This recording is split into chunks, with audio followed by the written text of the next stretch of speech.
Hello जी, good evening everybody. नमस्कार देवियों और सज्जनों। कुछ ऐसा था कि इंटरनेट जो है वहाँ टेक्निकल टीम जहाँ से लाइव टेलीकास्ट करती है वहाँ पे कुछ इंटरनेट का इशू था, तो नहीं हो पा रहा था, इसलिए थोड़ा समय लगा। लेकिन देर लगी आने में तुमको, शुक्र है वापस आए तो। नमस्कार। स्कूल के एग्जाम के लिए सिर्फ एनसीईआरटी पढ़ें तो बिल्कुल सही बात है। इन स्कूल के एग्जाम के लिए एनसीईआरटी लेवल की तैयारी हमेशा करनी चाहिए, एनसीईआरटी से पढ़ना चाहिए। उससे दो फायदे हैं, एनसीईआरटी का भी तरीका हो जाएगा और आपको एनसीईआरटी जेई मेंस और एडवांस के लिए भी पढ़ने का हैबिट हो जाएगा। तो जब आप एनसीईआरटी एक दो बार पढ़ेंगे तो आपको आइडिया लग जाता है कि इस सिलेबस में कितनी कितनी गहराई है। मतलब ऐसे नहीं कि फालतू में गहराई में उतरे जा रहे हैं, जितना पढ़ना है उतना ही पढ़ो यार, क्योंकि सामान बहुत सारा है। तुम एक ही चीज ज्यादा पढ़ो और दूसरी चीजें छोड़ दो, समय भी लिमिटेड है, इसलिए एनसीईआरटी पढ़ना जरूरी होता है। बहुत अच्छे।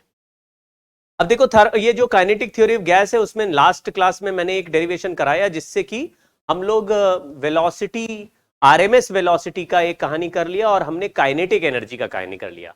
तो हमने लास्ट क्लास में जो पढ़ा उसमें दो इंपॉर्टेंट बात आ गई। मैंने आपको बताया था कि वीआरएमएस और काइनेटिक एनर्जी ये हमको चाहिए अभी, और उसके अलावा तीसरा फॉर्मूला जो है वो कोलिजन फ्रीक्वेंसी या mean free path, collision frequency और mean free path and mean free path, ये अभी आज पढ़ लेंगे, ये खत्म हो जाएगा।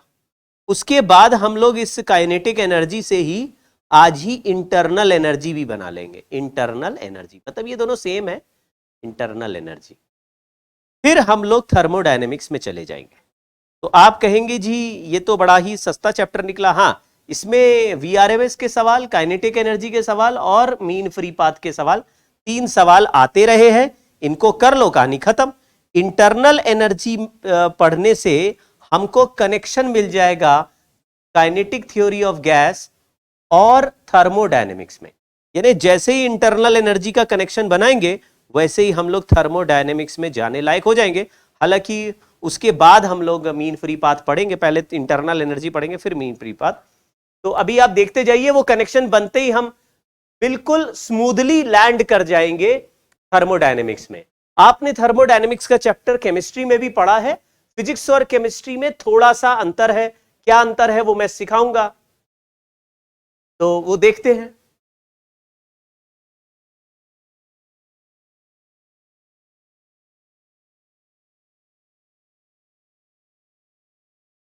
देखो 11th ज्यादा टफ है फिजिक्स में। 11th इसलिए टफ है क्योंकि 11th में नंबर ऑफ चैप्टर ज्यादा है और फिजिक्स में लैंग्वेज पकड़ना और चीजों को सीखने के जो कॉन्सेप्ट्स हैं वो ज्यादा हैं। 12th में जो कॉन्सेप्ट्स आप 11th में सीखते हैं उनकी ही प्रैक्टिस होती है। तो जो पहली बार सीखते हैं तभी दिक्कत ज्यादा आती है। जब उन्हीं सीखी हुई चीजों को आप प्रैक्टिस करते तो क्योंकि सारे सुने हुए शब्द हैं, जैसे इलेक्ट्रोस्टैटिक्स में फोर्स आएगा, मैग्नेटिज्म में फोर्स आएगा, इलेक्ट्रोस्टैटिक में पोटेंशियल एनर्जी आएगी, फिर हम लोग ज्यादातर चीजें वही पढ़ेंगे जो 11th में पढ़ चुके। इसलिए 12th में रिलेटिवली दिक्कत कम आती है। जो भी स्ट्रगल है फिजिक्स में वो 11th में ही होता है और 12th में बड़ा स्मूथ सेलिंग होता है।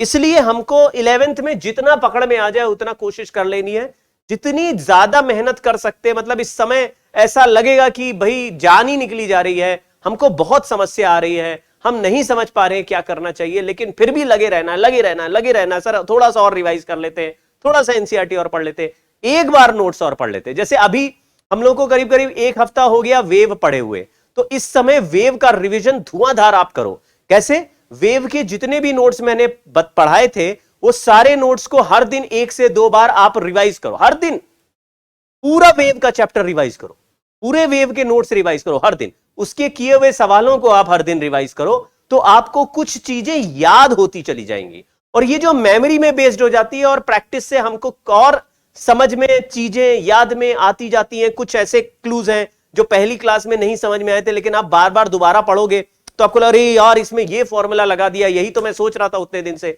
तो कई चीजें आपको धीरे धीरे क्लियर होती जाती हैं, तो वो देखते चलेंगे हम लोग, ठीक है। और देखो यही यही करना ही है, यही लाइफ है।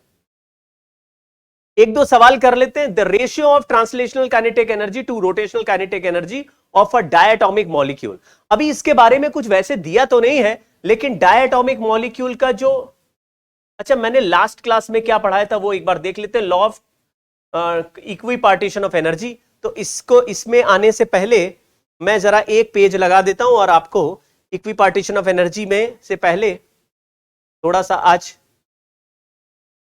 ये बता देता हूं।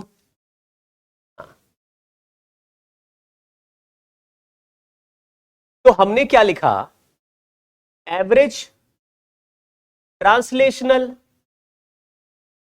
काइनेटिक एनर्जी लास्ट क्लास में लिखा 3/2 nRT। अब according to equipartition of energy, equipartition of energy, ये अकॉर्डिंग टू लिख देते हैं, according to equipartition of energy each degree of freedom has equal energy। इससे क्या पता चला, क्योंकि हर एक के पास 3 डिग्री ऑफ फ्रीडम ट्रांसलेशन के हैं, तो काइनेटिक एनर्जी पर डिग्री ऑफ फ्रीडम हो जाना है 3/2 nRT डिवाइडेड बाय 3, क्योंकि 3 ही डिग्री ऑफ फ्रीडम ट्रांसलेशन के। ये ट्रांसलेशनल काइनेटिक एनर्जी था, और ट्रांसलेशनल काइनेटिक एनर्जी में 3 डिग्री ऑफ फ्रीडम का 3/2 nRT है, तो 1/2 nRT आ गया। अब फॉर मोनो एटॉमिक गैस,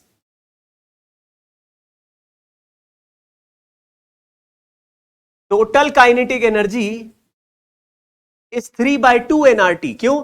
क्योंकि उसके पास 3 ट्रांसलेशन वाले ही डिग्री ऑफ फ्रीडम है। लेकिन for diatomic gas, total kinetic energy is 3/2 nRT plus 2/2 nRT। ये वाली काइनेटिक एनर्जी ट्रांसलेशन वाली है, और ये वाली काइनेटिक एनर्जी रोटेशनल वाली है। हमें कैसे पता रोटेशनल में 2/2 nRT होगा? क्योंकि रोटेशन के 2 डिग्री ऑफ फ्रीडम है, तो 3 ट्रांसलेशन प्लस 2 रोटेशन के डिग्री ऑफ फ्रीडम है। ऐसे ही for polyatomic gas, total kinetic energy, ये एवरेज टोटल काइनेटिक एनर्जी भी लिख सकते हैं, 3/2 nRT प्लस 3/2 nRT, ये वाली टोटल हो जाएगी 5/2 nRT, और ये हो जाएगी 3 nRT।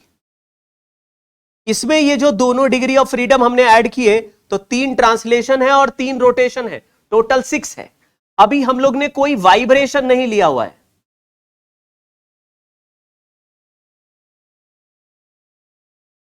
आप लिख लीजिए, बिल्कुल सिंपल बात है।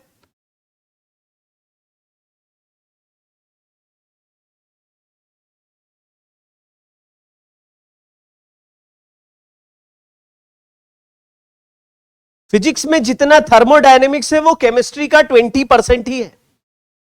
फिजिक्स में थर्मोडायनेमिक्स केमिस्ट्री का 20% है, यानी केमिस्ट्री में जितना है फिजिक्स में इतना सा है।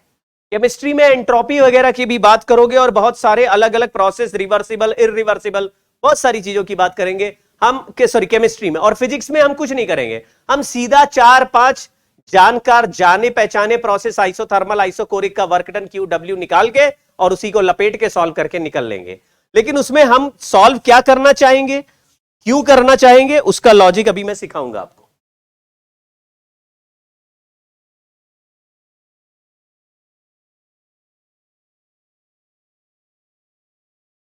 तो ये 3 केसेस लिख लिए, मोनो एटॉमिक का टोटल एनर्जी, डायटोमिक का टोटल एनर्जी, पॉलीएटॉमिक का टोटल एनर्जी। और तीनों में टोटल एनर्जी के लिए हमने डिग्री ऑफ फ्रीडम को 1/2 nRT से मल्टीप्लाई कर दिया। ये पहले निकाल लिया कि degree of freedom, her degree of freedom पे 1/2 nRT होगा। तो अगर कोई कहता है मेरे पास एक ऐसा गैस है जिसका डिग्री ऑफ फ्रीडम 10 है, तो 10 को इंटू 1/2 nRT कर दो, आंसर आ जाएगा। केमिस्ट्री में थर्मोडायनेमिक्स नहीं हुआ तो कोई बात नहीं, फिजिक्स में पढ़ लो, लेकिन ये याद रखिएगा फिजिक्स में बहुत कम है थर्मोडायनेमिक्स का, यानी केमिस्ट्री का थर्मोडायनेमिक्स पढ़ना ही होता है। उल्टा पॉसिबल है कि अगर केमिस्ट्री में पढ़ लिया तो शायद फिजिक्स में ना पढ़ना पड़े, हालांकि पॉइंट ऑफ व्यू थोड़ा सा अलग है, लेकिन फिजिक्स में पढ़ा तो केमिस्ट्री का पढ़ना ही पड़ेगा, क्योंकि हम लोग एंट्रोपी डिस्कस नहीं करते, ना ही इररिवर्सिबल प्रोसेस डिस्कस करते हैं। इस बार टेस्ट में रोटेशन से लेकर काइनेटिक थ्योरी ऑफ गैस तक सब आएगा। Rotation, SHM, wave, kinetic theory of gas. चलिए एक सवाल अब करते हैं। Ratio of average translational kinetic energy 3/2 nRT। ये काइनेटिक एनर्जी ट्रांसलेशन हो गई। और kinetic energy of rotational motion, क्योंकि डायटोमिक मॉलिक्यूल है तो 2 डिग्री ऑफ फ्रीडम 2/2 nRT लिख दिया, दोनों को आपस में डिवाइड कर दिया, तो आंसर आ जाएगा रेशियो इज 3/2।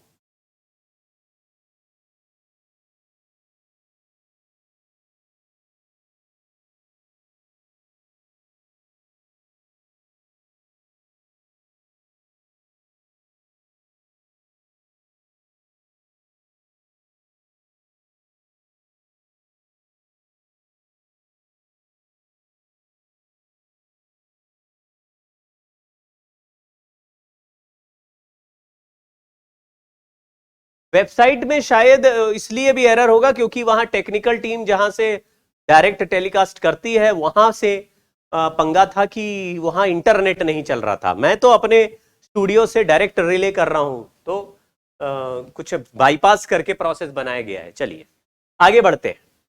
सवाल है average kinetic energy of polyatomic molecule at temperature T with 1 vibrational mode on. 1 vibrational mode on कर दिया, तो अगर एक वाइब्रेशनल मोड है तो 2 डिग्री ऑफ फ्रीडम ऐड कर देंगे, यानी कि पॉलीएटॉमिक है तो 3 translation plus 3 rotation plus 2 vibrational. 2 vibrational क्यों है? यहां तो एक वाइब्रेशनल लिखा है, एक वाइब्रेशनल मोड में 2 डिग्री ऑफ फ्रीडम है, एक उसके वाइब्रेशनल काइनेटिक एनर्जी का और एक उसके वाइब्रेशनल पोटेंशियल एनर्जी का। तो यहां पे टोटल डिग्री ऑफ फ्रीडम आ गया F इज इक्वल टू 3 + 3 + 2 यानी 8 हो गया। अब हमारा जो एनर्जी का फॉर्मूला है वो total kinetic energy is F into 1/2 nRT। अभी अभी हमने क्या लिखा था कि अगर 1 डिग्री ऑफ फ्रीडम का एनर्जी देखे तो 1/2 nRT होता है, और उसमें अगर F डिग्री ऑफ फ्रीडम है तो वो भी मल्टीप्लाई करना पड़ेगा। तो 8 इंटू 1/2 nRT यानी कि 4 nRT हमारा आंसर हो गया।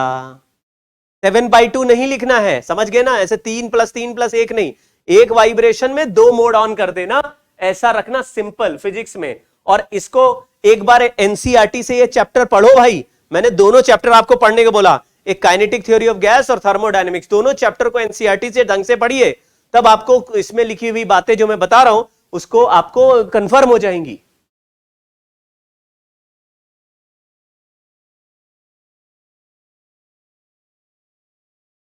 सर हम एनसीईआरटी पढ़ के बोर हो जाते हैं। जिस काम में बोरियत है फिर भी आप कर रहे हैं, तभी आप महान बन रहे हैं भाई, तभी आप स्पेशल बन रहे हैं। आपको नहीं पसंद आ रहा तब भी आप कर रहे हैं, आपको नहीं आ रहा तब भी आप लॉजिक नहीं लगा रहे। बहुत बार ऐसे होगा भैया, बहुत बार पेरेंट्स हमको कुछ काम दे देते हैं और काम दे देते हैं, हमारा वो काम करने का मन नहीं है लेकिन हम फिर भी करते हैं। क्यों? क्योंकि पेरेंट्स की बात को मना नहीं कर सकते, तो भी हम करते, तो हम अच्छे बच्चे बन जाते हैं, हम अच्छे सन या डॉटर बन जाते हैं। ऐसे ही अगर हमें सक्सेसफुल और अच्छा इंसान बनना है तो जो हमारी बेहतरी के लिए जो काम है वो हमें करना है। अभी जैसे पढ़ाई का मन नहीं करता फिर भी हम सुबह से शाम तक पढ़ रहे हैं, क्यों?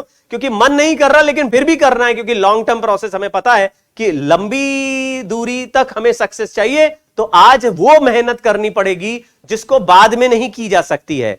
आज अगर ये सब्जेक्ट नहीं पढ़े तो ये 10 साल बाद नहीं पढ़े जा सकते हैं, ये आज ही पढ़ के अभी एग्जाम देने पड़ेंगे, तभी जाके हमको वो सक्सेस मिलेगी जिसकी हम इच्छा कर रहे हैं।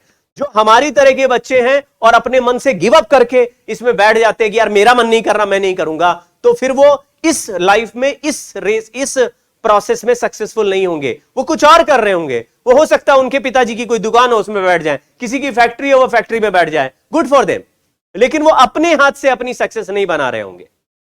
इस बात को अंतर समझो भाई। आप लोगों की तरह मैं भी ऐसे ही था, और मेरे फैमिली बैकग्राउंड में कोई ऐसी चीज हमारे पास नहीं थी जिससे मुझे दिखता हो कि मेरी लाइफ लॉन्ग टर्म चल पाएगी। उस समय मैंने डिसाइड किया भाई मैं दिन रात पढ़ूंगा, पढ़ के सेलेक्ट हो जाऊंगा, तो मेरी लाइफ का रास्ता बहुत अलग बन गया। अब मैं बड़ा खुश हूं।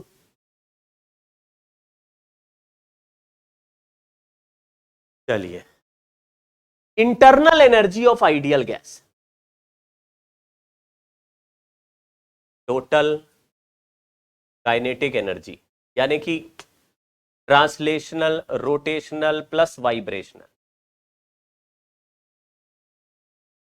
अब वाइब्रेशनल में क्या कर देना, काइनेटिक और पोटेंशियल को सबको मिला के ही टोटल एनर्जी लिख देंगे। Total kinetic energy of gas is internal energy. तो इसको इंटरनल एनर्जी अचानक क्यों लिखने लगे हैं? क्योंकि गैस हमारे लिए एक सिस्टम हो जाएगा। देखो, एक कंटेनर में गैस है और गैस अंदर मॉलिक्यूल बंद है। तो मैंने आपसे पूछा कि इस कंटेनर के अंदर कितनी एनर्जी स्टोर्ड है, तो आपने बोला इस कंटेनर के अंदर एनर्जी किस फॉर्म में स्टोर है। किस फॉर्म में स्टोर है? तो आप कहेंगे भाई ये मॉलिक्यूल सब आपस में चल रहे हैं।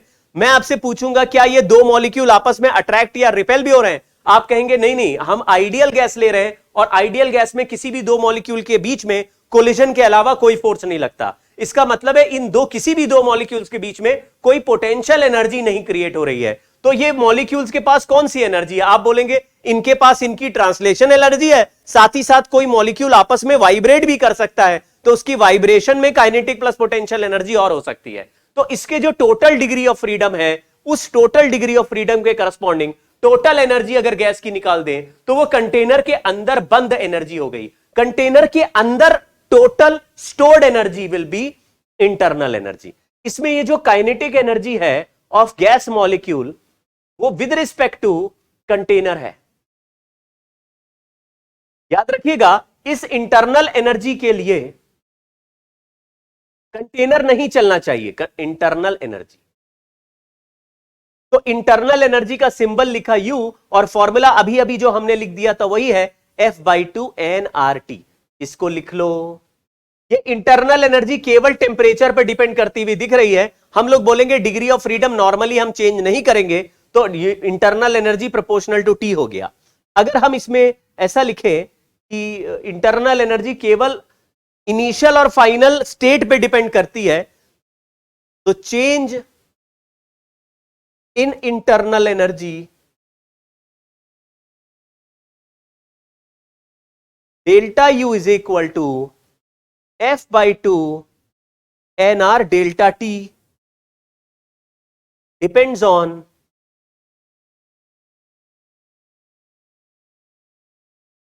change in temperature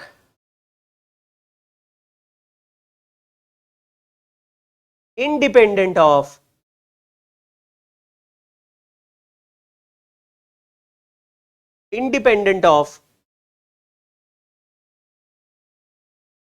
process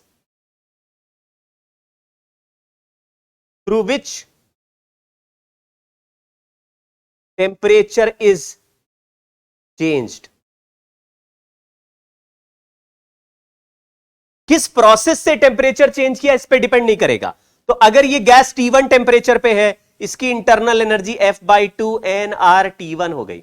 अगर ये T2 टेम्परेचर पे है तो इसकी internal energy F/2 nR T2 हो गई। तो चेंज इन इंटरनल एनर्जी। अब देखो, आप कह रहे हैं सर अभी तो ये काइनेटिक एनर्जी था, अब इसका नाम इंटरनल एनर्जी क्यों है? क्योंकि पॉइंट ऑफ व्यू चेंज हो गया। हम गैस के कंटेनर के अंदर अगर चले गए, आप थोड़ा सोचो, आप मान लीजिए गैस के कंटेनर के अंदर है और आप कंटेनर के अंदर गैस के मॉलिक्यूल को देख सकते हो। मान लो आप एंटमैन हो, आप क्वांटम रेल में चले गए हो, आपको मैंने सब एटॉमिक लेवल पे छोटा कर दिया है और आपको अंदर बैठा दिया। आप देख रहे सारे एटम इधर से उधर भाग रहे हैं, बाप रे बाप, साएं साएं साएं साएं साएं। तो आप बोलेंगे इस एटम के पास भी काइनेटिक एनर्जी है, इसके पास भी काइनेटिक एनर्जी है। अब आपको मैंने एंटमैन से नॉर्मल स्कॉट लैंग बना के बाहर बैठा दिया। अब मैंने बोला तुम यहां से बाहर से देखो रामलाल बनके, तो आप बोलोगे यार ये गैस के मॉलिक्यूल जो अंदर बंद है ये सब अंदर भाग रहे थे, तो इनके पास एनर्जी, ऐसा नहीं कह सकते कि इनके पास एनर्जी नहीं है। तो मैंने बोला तो फिर इस गैस के पास टोटल कितना एनर्जी है, तो आप बोलेंगे सबकी काइनेटिक एनर्जी को ऐड कर लेते हैं।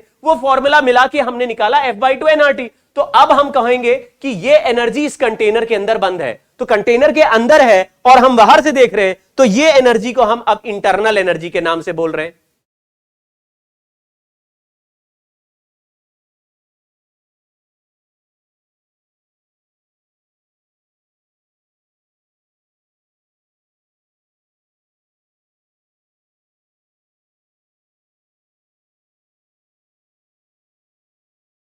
नाम अलग, रिश्ता वही, सोच नई।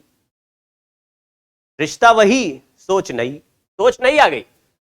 अब हम ऐसे क्यों ले रहे हैं कि कंटेनर के अंदर गैस को बंद कर दिया और बाहर से देख रहे हैं? क्योंकि अब यहां पर दो चीजें बनेंगी, जिसमें केमिस्ट्री वालों का थर्मोडायनेमिक्स होगा और फिजिक्स वालों का थर्मोडायनेमिक्स होगा, और दोनों में अंतर समझना हमको यानी फिजिक्स वाले इंसान को गैस से प्यार नहीं है, हमको गैस से कोई मतलब भी नहीं है, हमको गैस की प्रॉपर्टी से भी कोई मतलब नहीं है। हमको गैस को एक एजेंट की तरह, एक सिस्टम की तरह ट्रीट करना है।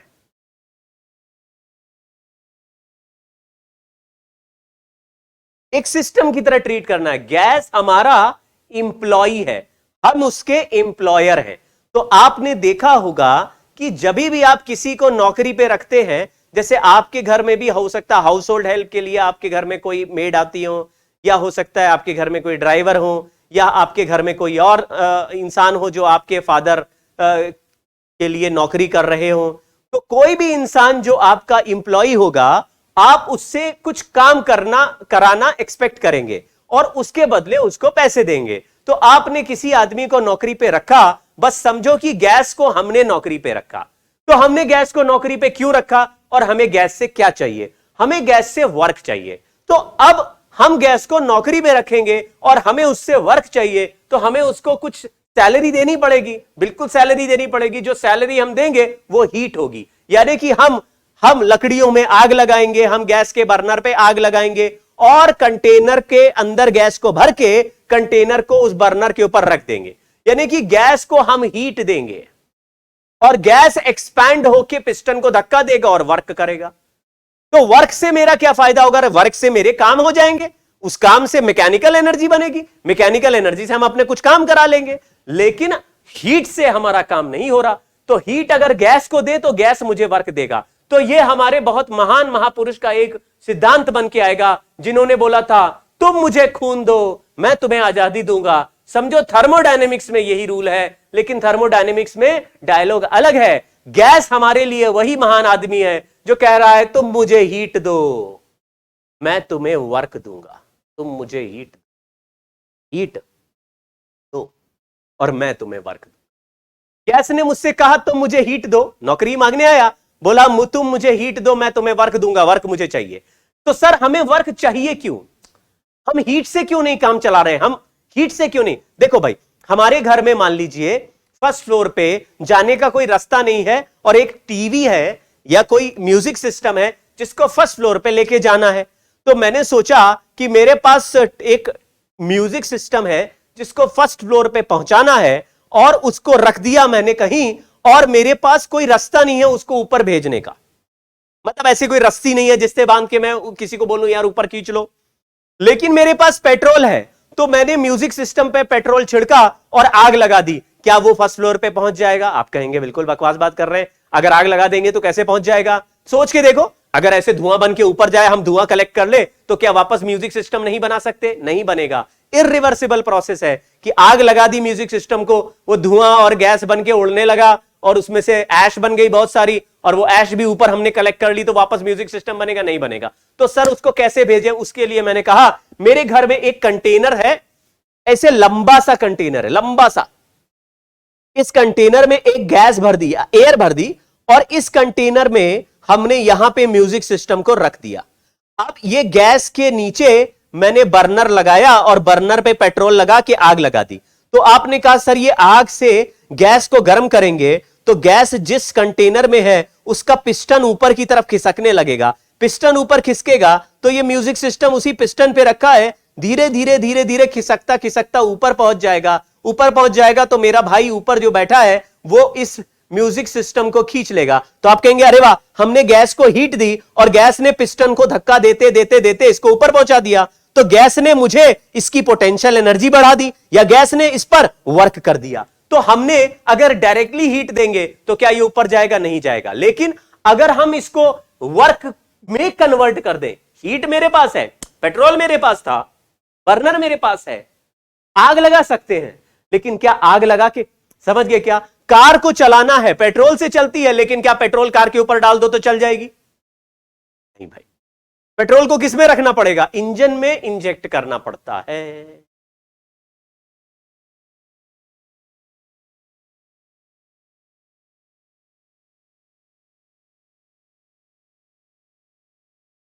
तो खेल आपको समझ में आ गया। इसका मतलब यह हुआ कि थर्मल एनर्जी को मैकेनिकल एनर्जी में कन्वर्ट करने के लिए हम गैस की मदद लेंगे। गैस कौन है? गैस इंप्लॉय। अब देखो केमिस्ट्री वालों के लिए क्या होता है, केमिस्ट्री वालों को गैस से प्यार है, दे लव गैस। उनको गैस अच्छी लगती है, उनको गैस पसंद है। जैसे गाना है, सर जी को गैस पसंद है, सर जी को गैस, वही वाला। तो उन्होंने क्या किया कि गैस को, उनको प्यार है, मोहब्बत है गैस। वो कहते हैं, गैस से रोज पूछते हैं हाउ आर यू, गैस से मोहब्बत कर रहे हैं। वो कह रहे हैं कैसा लग रहा है तुम्हें, हालचाल पूछते हैं। कैसे? वो बोलते हैं क्या मैं तुम्हें हीट दूं? गैस शर्मा के कहती है नहीं नहीं मुझे नहीं चाहिए। तो हीट नहीं नहीं देंगे। क्या मैं तुम्हें हीट दूं? हाँ दे दो। क्या तुम्हारे ऊपर वर्क करूं? क्या तुम्हारे पिस्टन को थोड़ा सा एक्सपैंड करूं, खींचूं, कंप्रेस करूं तुम्हें? तो गैस को हीट दे रहे हैं और गैस को वर्क भी दे रहे हैं बाहर से नाजुक तरीके से, और गैस से पूछ रहे हैं तुम्हें कैसा लगा, तुम्हारी एनर्जी पे क्या फर्क पड़ा। तो थर्मोडायनेमिक्स का फर्स्ट लॉ ऑफ थर्मोडायनेमिक्स जब तुम केमिस्ट्री में पढ़ोगे तो उसमें लिखते हैं क्यू हमने हीट दी और डब्ल्यू हमने वर्क दिया, हमने गैस पे वर्क कर दिया। हमने कहा ये लो वर्क और ये लो हीट। अब बताओ तुम्हारे अंदर क्या चेंज आया? खेल समझ में आया?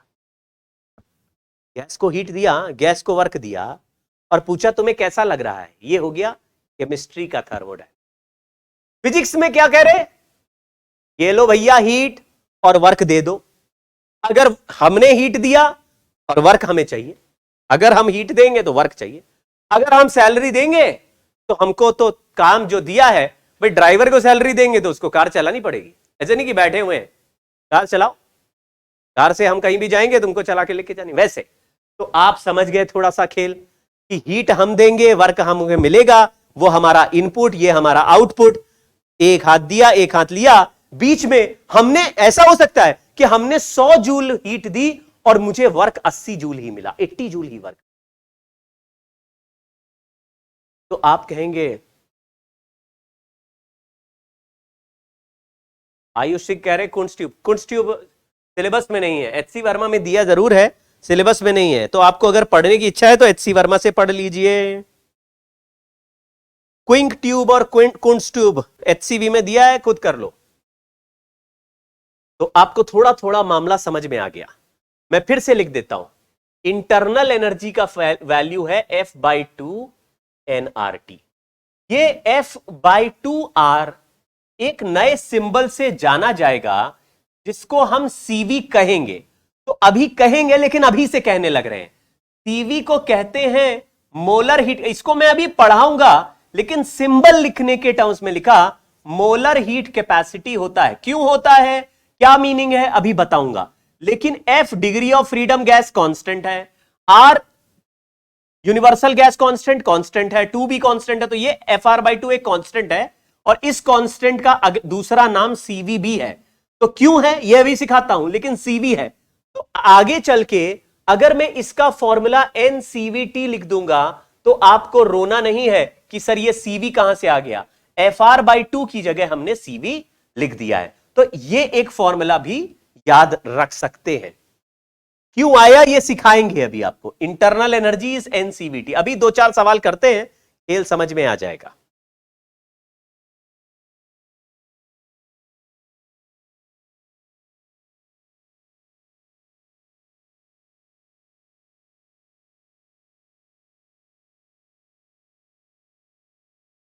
थर्मोडायनेमिक्स और काइनेटिक थ्योरी ऑफ गैस दोनों का एनसीईआरटी तेजी से पढ़ो।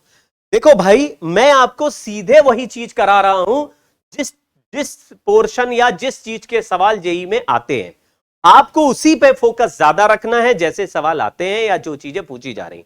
लेकिन आपको एनसीईआरटी से खुद थ्योरी सारी पढ़ लेनी चाहिए कि अगर थोड़ा बहुत भी डाइवर्ट किया तो एनसीईआरटी में कौन से पोर्शन से पूछ लेगा पता नहीं, लेकिन हम पढ़ के जाएंगे तो कुछ भी पूछ लो, बट मेहनत उसमें ज्यादा करेंगे जो चीज पूछी जाती है। तो देखिए जरा, एनसीवीटी ये हो गया। अब सवाल देख लो।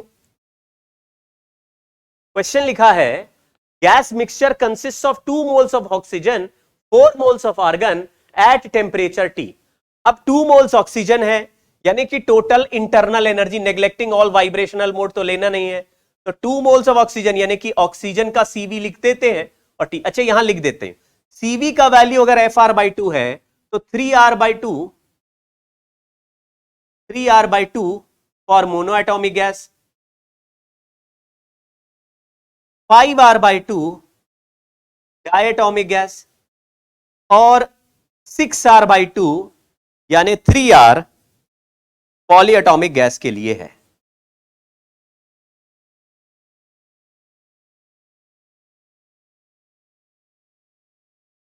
जल्दी जल्दी लिख लो भाई।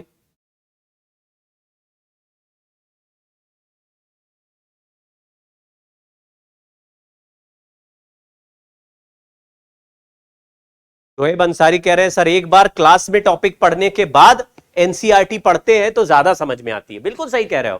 क्लास में जब मेन टर्म्स आप सुन लेते हैं, थोड़ा सा डेफिनेशन समझ लेते हैं, तो रीडिंग करने में ज्यादा समझ में आता है। लेकिन आप 2 बार करेंगे तो समझ लीजिए मिस्टर अंसारी की मामला बहुत हाई लेवल परफॉर्मेंस पे चला जाएगा। यानी एक बार क्लास से पहले एनसीईआरटी आपने पढ़ा तो क्लास में जितना समझ में आ रहा है उसमें भी इंक्रीज हो जाएगा लेवल। मतलब बाकी बच्चों से क्लास में भी ज्यादा समझोगे और ज्यादा समझने के बाद फिर एनसीईआरटी एक बार पढ़ लिया। इसलिए मैं बोलता हूं 2 से 3 बार एनसीईआरटी पढ़ो और 10 बार नोट्स पढ़ो। 6R/2 3R polyatomic. चलिए आगे बढ़ते। तो एनसीवीटी में N और प्लस एनसीवीटी में यहां पे 4 मोल्स ऑफ, ये आर्गन के लिए कर रहे हैं, ये ऑक्सीजन के लिए कर रहे हैं। ऑक्सीजन मतलब डायटोमिक है और आर्गन मतलब मोनोएटॉमिक है, इंटू टी कर दिया।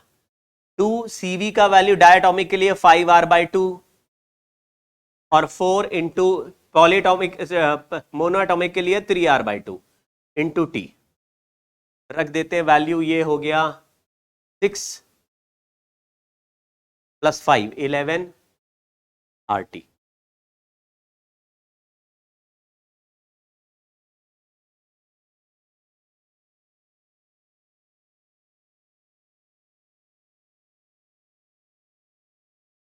एनसीईआरटी को लेकिन बहुत स्पीड से पढ़िए, ज्यादा समय नहीं लगाइए, जितना समझ में आए।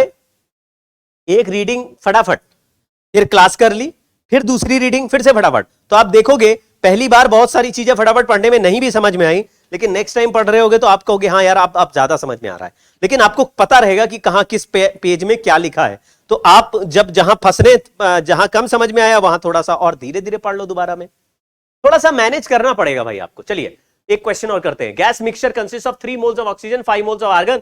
अरे ये तो देखो जेई में सवाल आया हुआ है, ये होमवर्क हो गया, आप खुद करना। फिर लिखा हुआ ये भी आप होमवर्क खुद करना। फिर लिखा 2 monoatomic ideal gas at temperature T1 and T2 are mixed. 2 monoatomic ideal gas at temperature T1 and T2 are mixed, there is no loss of energy. यानी कि एक कंटेनर में कुछ गैस, आइडियल गैस ऐसे है कि कुछ भी एनर्जी लॉस नहीं हो रहा। कंटेनर में कुछ एक N1 मोल का गैस है और एक N2 मोल का गैस है, एक का टेम्परेचर T1 है दूसरे का T2 है और कहीं कोई एनर्जी जा नहीं रहा। तो यानी कि ये मॉलिक्यूल फास्टर चल रहे हैं, मान लो T1 ग्रेटर देन T2 है, तो एक के मॉलिक्यूल फास्टर चल रहे हैं, दूसरे के मॉलिक्यूल स्लोअर चल रहे हैं, आपस में टकराएंगे तो फाइनल थोड़ी देर बाद देखोगे तो टेम्परेचर T आ चुका होगा। ये पूरा गैस N1 प्लस N2 का है, कोई हीट लॉस नहीं हो रहा, कोई हीट गेन नहीं हो रहा, दोनों मोनोएटॉमिक हैं। तो आंसर यही है कि एक का इंटरनल एनर्जी प्लस दूसरे का इंटरनल एनर्जी इक्वल टू दोनों का टोटल इंटरनल एनर्जी फाइनल में। तो एक का इंटरनल एनर्जी है N1 CV1 T1 plus N2 CV2 T2 equal to N1 CV1 T plus N2 CV2 into T। बाद में टेम्परेचर सेम हो गया, पहले टेम्परेचर अलग अलग था।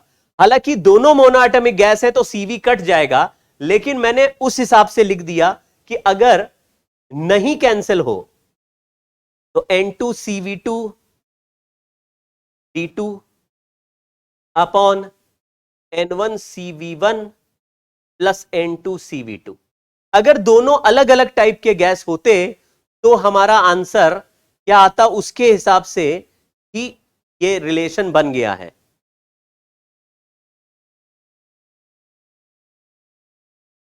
क्योंकि दोनों मोनोएटॉमिक हैं तो CV1 और CV2 का वैल्यू सेम है।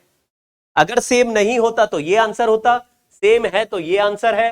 तो answer N1 T1 plus N2 T2 upon N1 plus N2 ये वाला ठीक है। बोल रहे SCV में 6 चैप्टर दिए हैं हीट एंड थर्मोडायनेमिक्स के। हीट एंड थर्मोडायनेमिक्स के 3 चैप्टर ही दिए हैं, एक काइनेटिक थ्योरी ऑफ गैस और एक थर्मोडायनेमिक्स और एक specific heat capacities. Heat capacity का एक अलग से चैप्टर बनाया है जिसमें CP CV के इस तरह के सवाल दिए हुए हैं। हम लोग अलग अलग चैप्टर को एक ही साथ मिला के पढ़ रहे हैं। HCV में थर्मोडायनेमिक्स के 6 चैप्टर नहीं है, एक थर्मोडायनेमिक्स है, एक specific heat capacities of the gas है और तीसरा chapter kinetic theory of gas है। तीनों को पढ़ लो। चलिए ये सवाल भी फटाफट करते हैं, पढ़ो जरा।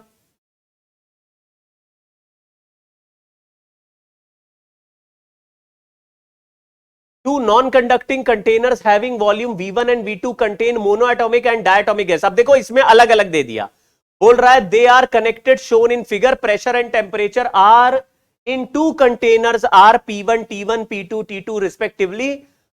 Initially stopcock is released, यानी कि यहां पे कोई ऐसा चीज लगा हुआ है जिससे कि ये दोनों मिक्स नहीं हो रहे और हमने उसको हटा दिया।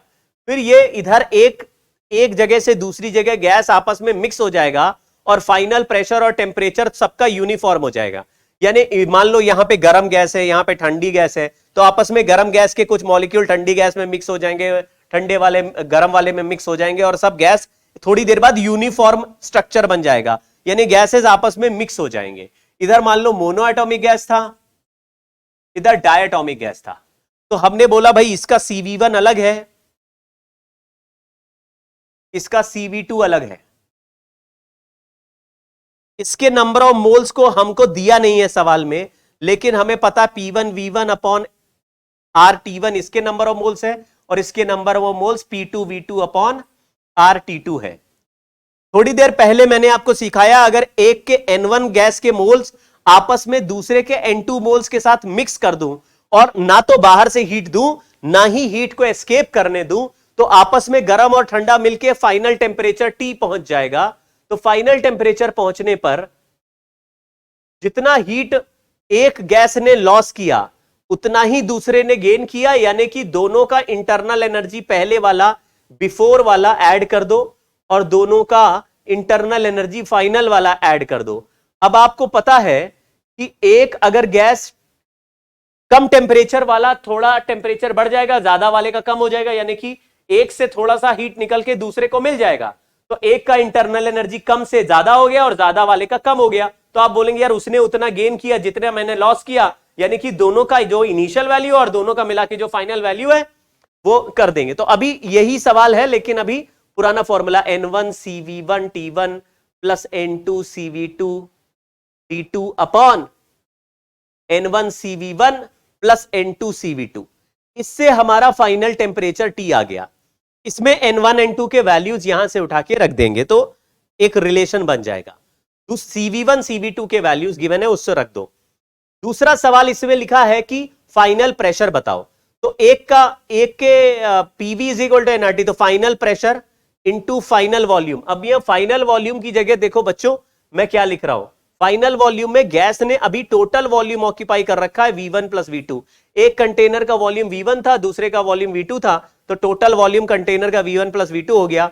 Total number of moles N1 plus N2 RT कर दिया। T में ये फाइनल टेम्परेचर जो हमने निकाला वो यहां रख देंगे, तो प्रेशर का वैल्यू हमको पुराने N1 plus N2 RT bye V1 plus V2। तो इस सवाल में टेम्परेचर का वैल्यू यहां से उठा के रखना है और N1 N2 का वैल्यू ये यहां से उठा के यहां रख देना है, तो एक बड़ा सा एक्सप्रेशन बनेगा लेकिन आंसर आ जाएगा। आप थोड़ा दिमाग लगाओ। PV is equal to nRT लिख दिया है।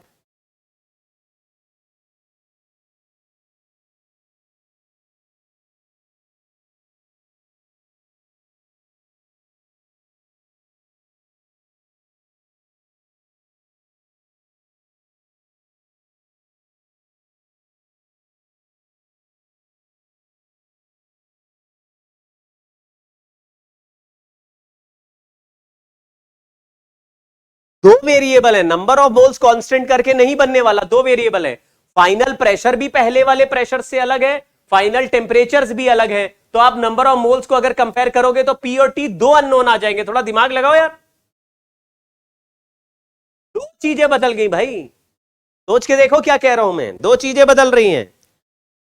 फाइनल में प्रेशर भी अलग है, फाइनल टेम्परेचर भी अलग है, यानी पूरे गैस का मिला के एक नया टेम्परेचर हो गया, पूरे गैस का मिला के एक फाइनल प्रेशर हो गया।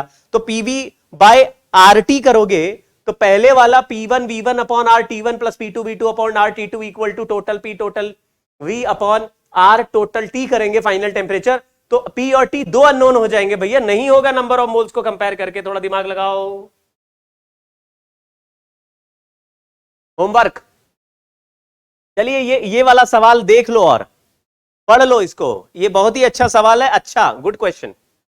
सवाल में लिखा है डायटोमिक गैस ऑफ मॉलिक्यूल्स 30 ग्राम पर मोल, molecular weight 30 gram per mole is filled in a container at 27 degrees C. It is moving at a velocity 100 meter per second. Suddenly the container is stopped. अगर एक container में इस container को 100 metre पर second से चला रहे थे, तो इसके अंदर जो गैस रैंडम मोशन में थी वो तो जैसे थी वही उसका इंटरनल एनर्जी था। लेकिन अगर कंटेनर को सडनली स्टॉप करोगे, अब आप समझो, अगर एक कंटेनर के अंदर गैस है और कंटेनर को v वेलोसिटी से चला रहे हैं, तो अंदर वाली गैस का हर मॉलिक्यूल 100 से तो राइट में चल ही रहा होगा, क्योंकि उसको कंटेनर के अंदर ही तो रहना है और साथ में रैंडम मोशन भी कर रहा है। लेकिन कंटेनर के रिलेटिव जो वेलोसिटी है उससे इंटरनल एनर्जी बनती है।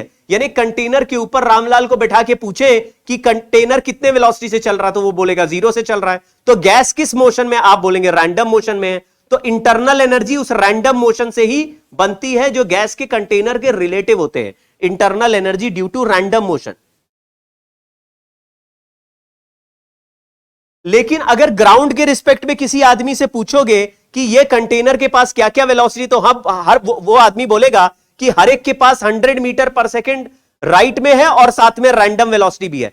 यानी क्योंकि कंटेनर 100 मीटर पर सेकंड से चल रहा है, तो गैस का हर मॉलिक्यूल 100 मीटर पर सेकंड से भी चल रहा है और साथ ही साथ रैंडम चल रहा है। रैंडम वाले एनर्जी को ही हम लोग इंटरनल एनर्जी कहते हैं। तो अचानक अगर हम रोकेंगे कंटेनर को, तो ये जो 100 वाला एनर्जी है, 100 वाली जो वेलोसिटी है, ये भी कंटेनर की वॉल से टकरा के रैंडमनेस में कन्वर्ट हो जाएगी। पहले देखो, कंटेनर को 100 मीटर, अगर मैं कंटेनर को v वेलोसिटी से चलाऊं, तो गैस का हर मॉलिक्यूल v वेलोसिटी से राइट में शिफ्ट होता दिखेगा। ये एक स्पेसिफिक वेलोसिटी है जो कंटेनर के चलने की वजह से इस गैस के मॉलिक्यूल को मिली है। इंटरनल एनर्जी में ये वेलोसिटी पार्ट नहीं करती। लेकिन अचानक अगर कंटेनर को ऐसे चला के रोक दे, तो सारे के सारे मॉलिक्यूल ऐसे आगे सरफेस पे टकराएंगे और जो सबके पास 100 थी वो भी अंदर रैंडम मोशन में कन्वर्ट हो जाएगी। तो हम कहेंगे अगर मास ऑफ गैस m है और वेलोसिटी कंटेनर की v है, यानी गैस के मॉलिक्यूल के पास एक्स्ट्रा वेलोसिटी v है, तो इतना काइनेटिक एनर्जी भी इंटरनल एनर्जी में कन्वर्ट हो जाएगा। तो this extra kinetic energy will convert into internal energy. तो इंटरनल एनर्जी का फॉर्मूला था, डायटॉमिक मॉलिक्यूल है NCV डेल्टा टी, क्योंकि टेम्परेचर चेंज होगा तो ये डेल्टा टी इधर से निकल आएगा। अब इसको लिखते हैं 1/2 mass of gas V square equal to N की जगह लिखा mass of gas upon molecular mass, CV की जगह लिखा 5R/2 इंटू डेल्टा टी। तो mass of gas multiply cancel कर दिया और m नॉट ऊपर पहुंचा दिया, हाफ से हाफ हट गया तो आया m not V square upon 5R। इस डेल्टा टी का वैल्यू आ गया। m नॉट का वैल्यू 30 ग्राम पर मोल दिया हुआ है, तो 30 ग्राम की जगह 10 का पावर -3 लिख दिया, वेलोसिटी की जगह 100 इंटू 100 कर दिया डिवाइडेड बाय 5R। जरा चेक करते हैं, ये आंसर ये 6 है, ये 10 का पावर -3 है, तो ये 3 जीरो कट गए, 1 जीरो बच गया। 60/R आंसर डेल्टा टी का आ गया।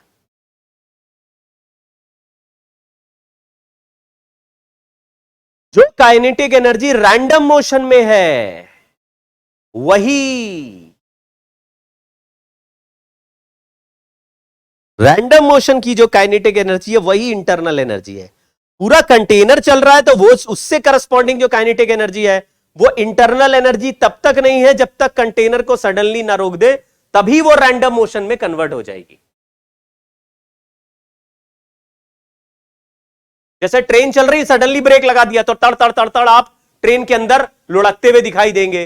तो वो जो एक्स्ट्रा एनर्जी तुम्हें मिली, भाई ट्रेन के अंदर तुम चुपचाप खड़े थे, मैंने पूछा तुम्हारा काइनेटिक एनर्जी क्या है, तो तुम बोलोगे 0 है। लेकिन अचानक ट्रेन को रोक दे तो तुमको कोई छू नहीं रहा, अचानक तुम्हारे पास एक वेलोसिटी और काइनेटिक एनर्जी आ गई। हमने कहा ये कहां से आई, तो तुमने कहा भाई अब ये जो एनर्जी है ये काइनेटिक एनर्जी है, इसको अब इंटरनल एनर्जी बोल सकते हैं।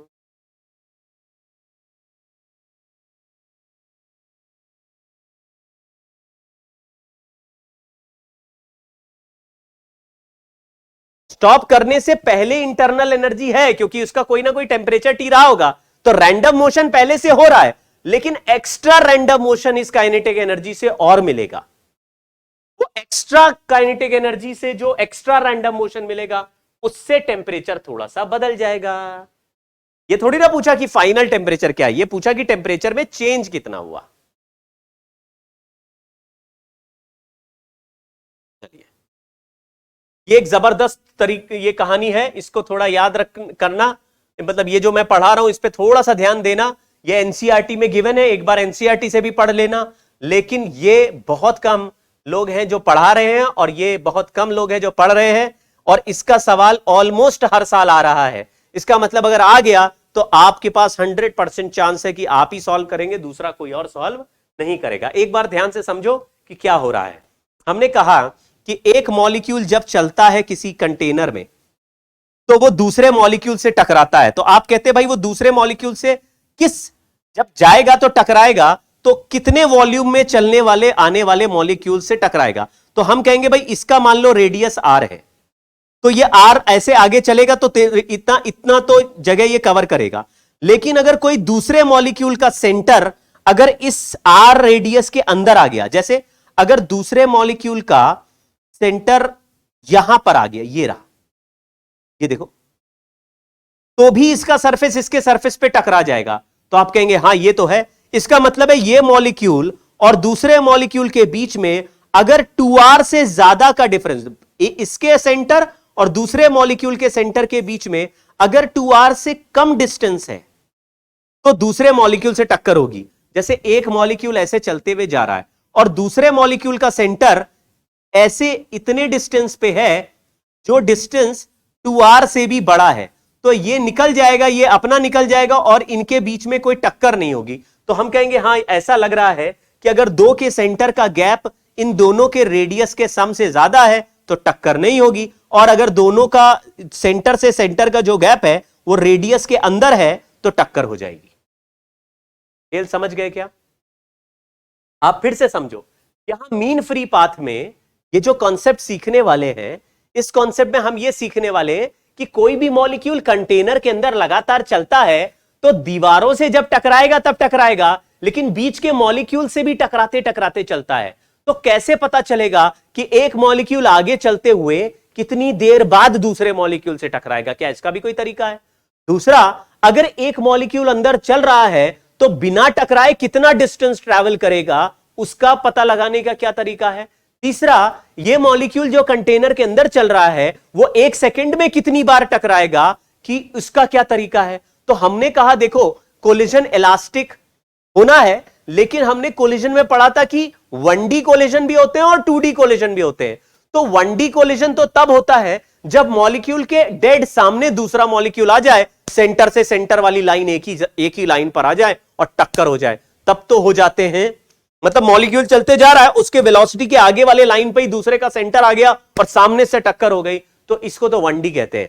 लेकिन 1D और 2D कोलिजन में ऐसा होता है कि 2D वाला मॉलिक्यूल वेलोसिटी से थोड़ा लेफ्ट या राइट में होगा तो भी टक्कर हो जाएगी। तो हमने कहा कितना लेफ्ट या राइट होना अलाउड है? तो आप कह रहे हैं भाई इन दोनों के सेंटर के बीच का गैप 2R या 2R से कम हुआ तो टक्कर होगी। खेल समझ गए क्या? तो if separation between centres of 2 molecules is less than 2R, तो मैंने क्या किया, अगर मॉलिक्यूल का डायमीटर d है, d का मतलब 2R है, तो मॉलिक्यूल के सेंटर से इसी d रेडियस का एक सर्कल बना के एक सिलिंड्रिकल क्रॉस सेक्शन एरिया ले लिया। मैंने कहा जितने भी मॉलिक्यूल के सेंटर इस सिलेंडर के अंदर लाई करेंगे, हो सकता है कोई मॉलिक्यूल यहां पे हो सकता है कोई मॉलिक्यूल यहां पे हो सकता है कोई मॉलिक्यूल यहां पे हो सकता है कोई मॉलिक्यूल यहां पे हो, तो जितने मॉलिक्यूल के सेंटर इस सिलेंडर के अंदर लाई करेंगे, ये अकेला हमारा जो प्राइम मॉलिक्यूल है वो सबसे टकराएगा। थोड़ा थोड़ा खेल समझ गए होगे?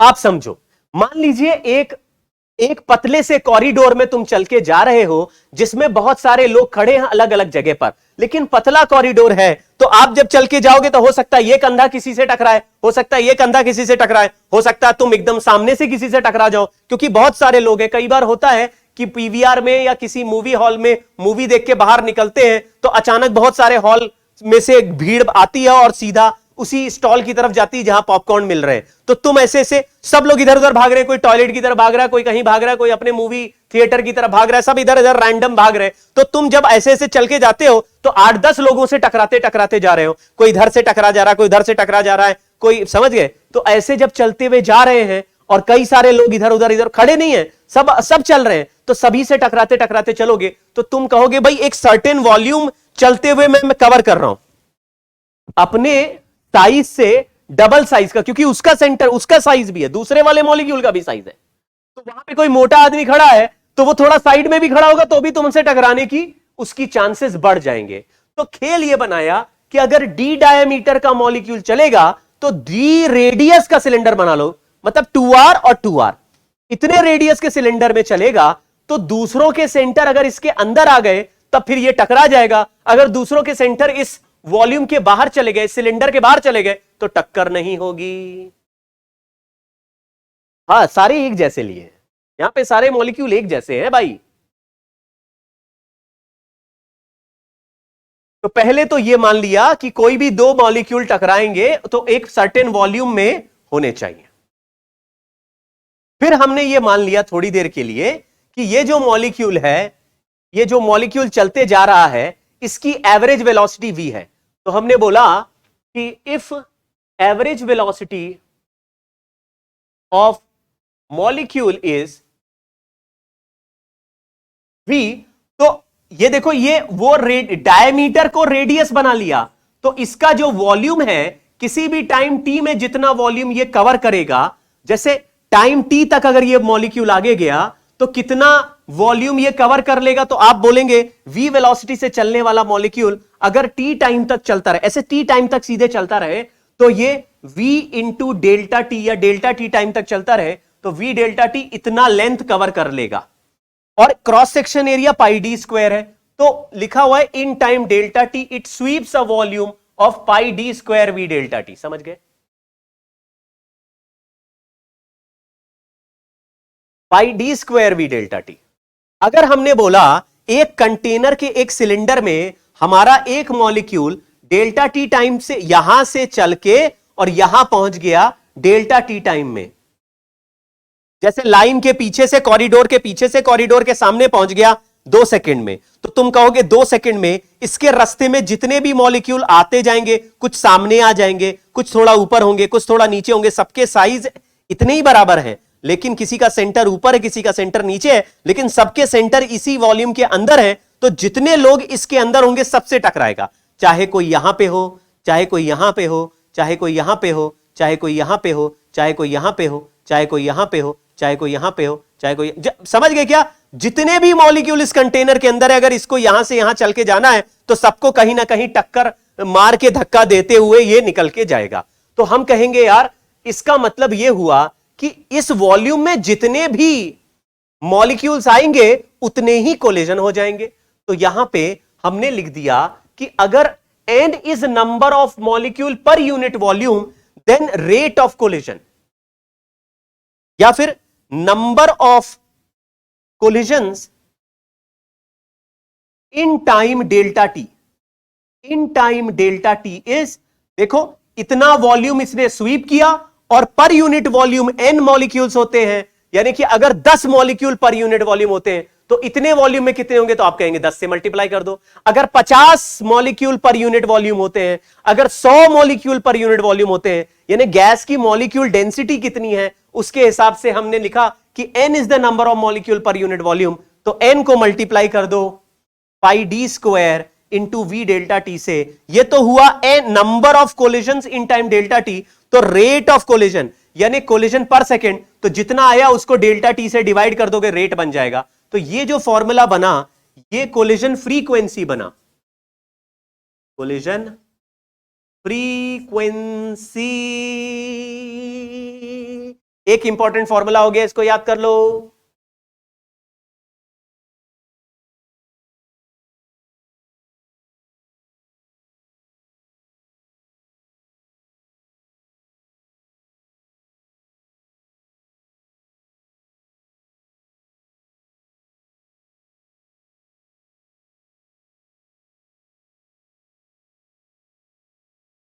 अच्छा, तो ये एक इंपॉर्टेंट फॉर्मूला रिजल्ट हो गया, एक रिजल्ट इंपॉर्टेंट हो गया बच्चों। 3 रिजल्ट बनाएंगे आप, एक रिजल्ट लिख लीजिए, बहुत ही इंपॉर्टेंट और मजेदार रिजल्ट है, और ये ज्यादा लोगों को नहीं पता, इसलिए आपका फायदा इसमें होगा।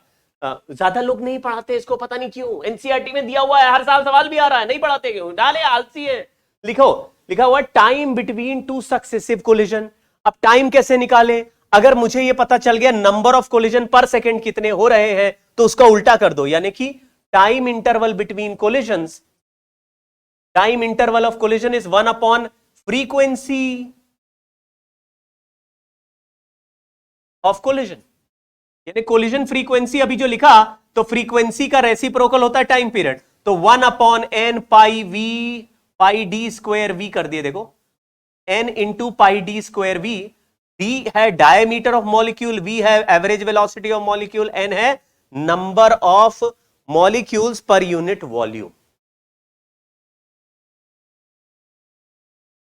अब हमने लिखा कि इतने टाइम में तो कोलिजन होगा, तो मीन फ्री पाथ यानी कि distance moved by a molecule between 2 successive collision,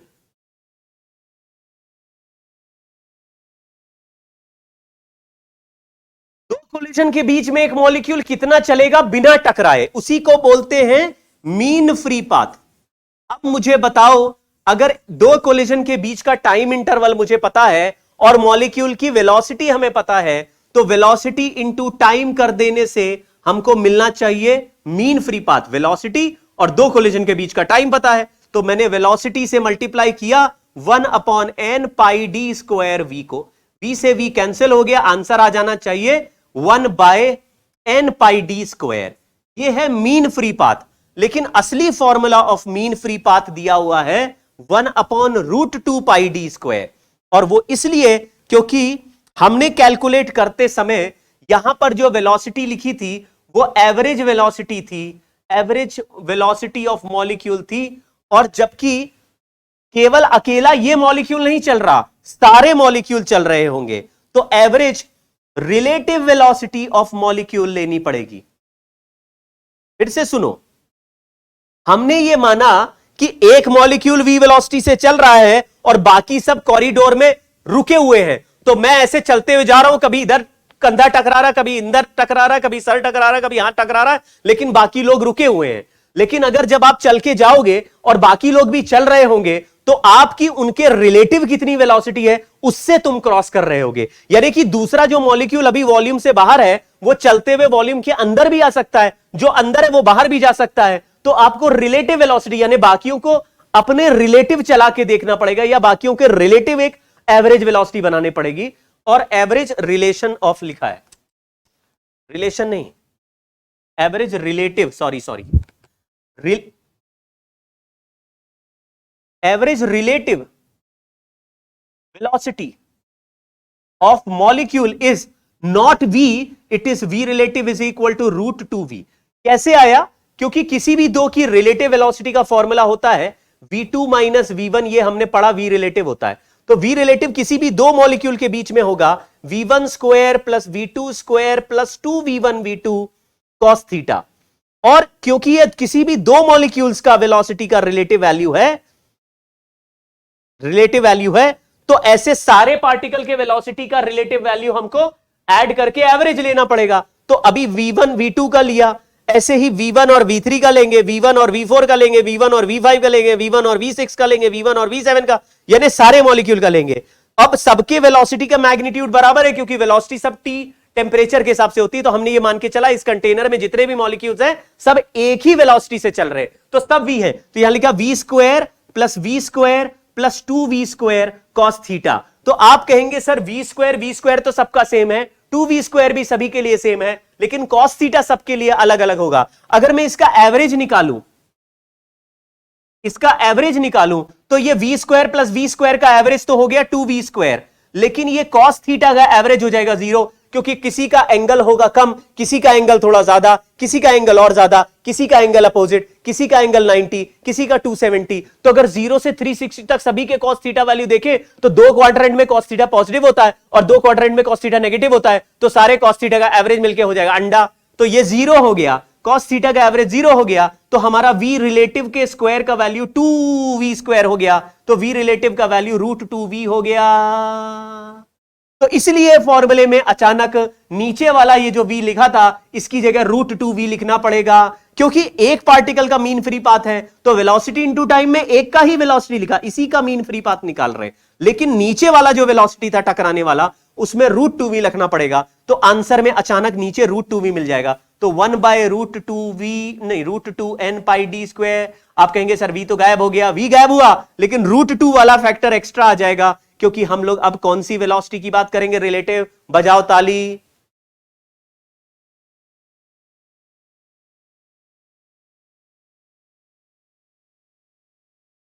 ये जो मैंने √2v बताया ना, ये भी बहुत यूनिक वैल्यू है, एनसीईआरटी में भी ये दिया नहीं है। क्या नहीं दिया है कि ये √2v कैसे आया? उन्होंने बोला डिटेल्ड एनालिसिस के बाद हमने जब पता लगाया तो रिलेटिव वेलोसिटी मॉलिक्यूल्स का √2v लेना पड़ता है, इसको √2v रखते हैं, तो आंसर में असली फॉर्मूला 1/√2n पाई d स्क्वायर हो जाता है।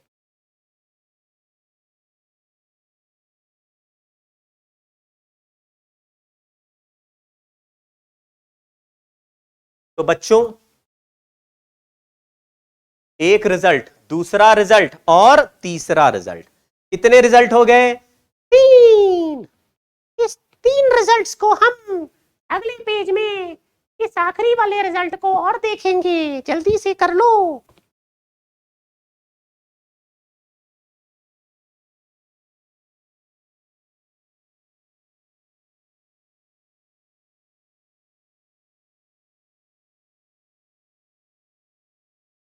अगर ये 3 फॉर्मूले याद करके गए, और एक रिलेटिव वीआरएमएस का फॉर्मूला है और एक काइनेटिक एनर्जी का। काइनेटिक एनर्जी में बहुत से बहुत फंसाएगा, तो डिग्री ऑफ फ्रीडम में फंसा सकता है, आपको बोलेगा वाइब्रेशन मोड ऑन कर दिया, तुम कहोगे एक दोगे तो हम दो देंगे, समझ गए ना।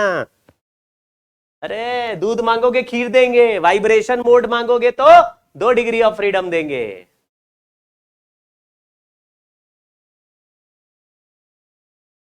हाँ, √2v लगाया, लेकिन v से v कट गया, देखो v से v कट रहा था, तो आंसर आना चाहिए था ये वाला, लेकिन इसमें एक्स्ट्रा √2 आ गया, क्योंकि नीचे वाले v को √2v एवरेज वेलोसिटी की जगह एवरेज रिलेटिव वेलोसिटी लिखना पड़ता है।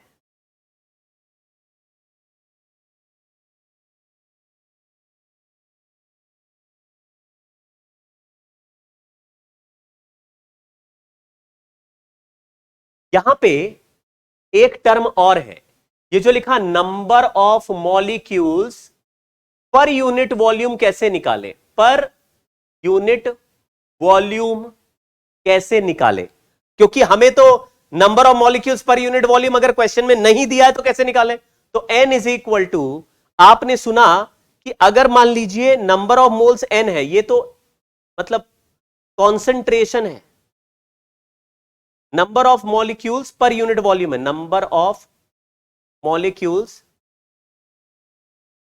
पर unit volume, molecules per unit volume वही निकालना है हमें। तो हमने कहा कि ऐसा करते हैं कि अगर n मोल्स ऑफ गैस है, ये n और वो n सेम हो गए, तो हम लोग उसको n नॉट ले लेते हैं, ये n नॉट मोल्स है, और उसको एवोगाड्रो नंबर से मल्टीप्लाई कर दिया, क्योंकि एक मोल में एक एवोगाड्रो नंबर के बराबर मॉलिक्यूल्स होते हैं, तो n नॉट मोल्स में n नॉट इंटू Na कर दिया, डिवाइडेड बाय वॉल्यूम कर दिया गैस का। अब ये जो n नॉट बाय v होता है, उसका फॉर्मूला हमें पता है, PV is equal to nRT, ये सुना होगा आपने। तो यहां पे n नॉट बाय v का वैल्यू P बाय RT लिख सकते हैं, तो P by RT into Na, ये हमारा नंबर ऑफ मोल्स हो सकता है, तो नंबर ऑफ कॉन्सेंट्रेशन यानी number of molecules per unit volume. तो मीन फ्री पाथ का फॉर्मूला जो 1/√2 n पाई d स्क्वायर चल रहा था, उस n की जगह 1/√2 और n की जगह क्या लिख दिया, NaP बाय RT, तो NaP by RT into pi d square. आप थोड़ा दिमाग लगाओगे तो आ जाएगा।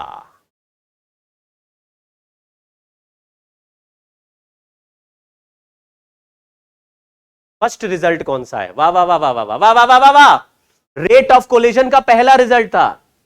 एक बच्चे ने सवाल पूछा, सर पहला रिजल्ट कौन सा है। पहला रिजल्ट, फर्स्ट रिजल्ट वो रहा, दूसरा रिजल्ट वो ऊपर लिखा है, तीसरा रिजल्ट ये नीचे लिखा है, 1 2 3 रिजल्ट हो गए। फिर मैंने ये जो number of molecules per unit volume है, इसको नए तरीके से लिखा कि नंबर ऑफ मोल्स को एवोगाड्रो नंबर से मल्टीप्लाई करो तो टोटल मॉलिक्यूल्स हो गए, डिवाइडेड बाय वॉल्यूम कर दो तो आ जाएगा number of molecules per unit volume. Maxwell distribution curve chemistry में पढ़ाया जाता है, आप केमिस्ट्री से करिए, फिजिक्स में कभी सवाल मैक्सवेल डिस्ट्रीब्यूशन कर्व से नहीं आया तो हमको क्या चिंता, वैसे भी केमिस्ट्री में पढ़ाया जाएगा तो उसी में आएगा सवाल। अगर के फिजिक्स में कोई आ भी गया तो केमिस्ट्री में पढ़ ही लिया, हमारा आज तक नहीं आया इसलिए हम उसको डिस्कस नहीं करेंगे, क्योंकि जो चीज आती है वही करने का टाइम नहीं मिल रहा भाई। वैसे पढ़ लेना चाहिए, एनसीईआरटी में दिया है ब्लू वाले डिब्बे में, उससे पढ़ लेना मैक्सवेल डिस्ट्रीब्यूशन कर्व, उसके एक्सप्रेशन हमारे सिलेबस में नहीं है, केवल कहानी है। आज के लिए इतना ही बच्चों, फिर से मुलाकात होगी परसों, तब तक के लिए नमस्कार।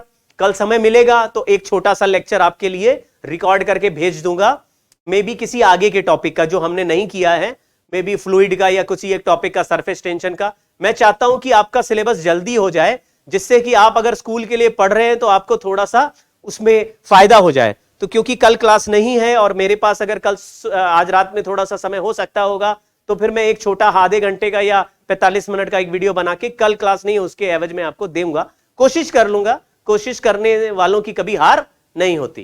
जय हिंद।